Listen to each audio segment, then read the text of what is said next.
Hey YouTube, it's Bill Robertson. Today I want to talk to you about a movie called The Bad Batch that came out a couple months ago. What happens is if you're a bad batch, that means you're an undesirable, you have a genetic defect, you're mentally not up to par, whatever. There's no real reasons given. There's a couple, but the criteria isn't real clear cut in the movie. But anyway, you get tossed through the gate into the Texas desert and you're outside of the jurisdiction of the United States. There's no law, there's nothing. It's just a wasteland full of cannibals and ravers. It's kind of a strange movie. It's fantasy, sci-fi, romance, I guess. But I can't give it 2 thumbs up. I'd give it a thumb and a half. It's pretty cool. I liked it. Stars Suki Waterhouse, the main character. Keanu Reeves is in it. He's the Dream, the head of Comfort. Jason Momoa, he's the head cannibal that is the main love interest. Jim Carrey's in it in a role that's very apropos for him these days, and Giovanni Ribisi.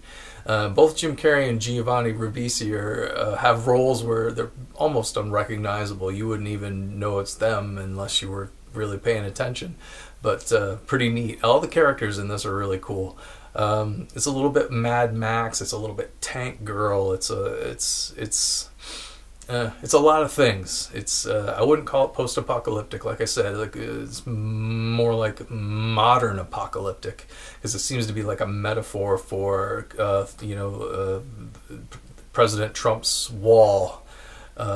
border wall between Mexico and the States, and going to toss out all the illegal immigrants. The girl, she goes on kind of an Alice in Wonderland journey through this desert, ends up losing an arm and a leg to the cannibals. It's pretty twisted, but it's enjoyable. The director, Ana Lily Amirpour, her first movie was A Girl Walks Home Alone at Night. Came out a few years ago. It was a black and white Iranian vampire movie, and I watched it not too long ago and thought it was okay. This is their follow-up to it, and unfortunately isn't getting the rave reviews that A Girl Walks Home Alone at Night got.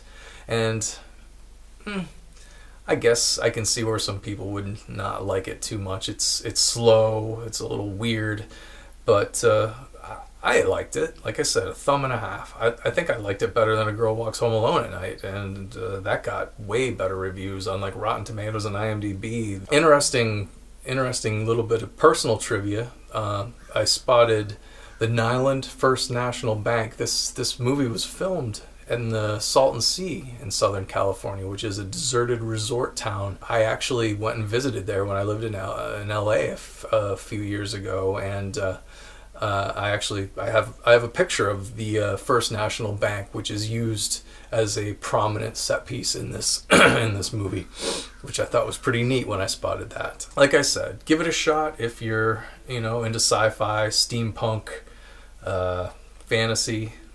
It's pretty neat. And the actors in it are great. The characters are great. And it streams on Netflix, so if you've got Netflix, you can check it out. Anyway, that's it for this one. I hope you enjoyed it, and I'll see you next time. Bye-bye.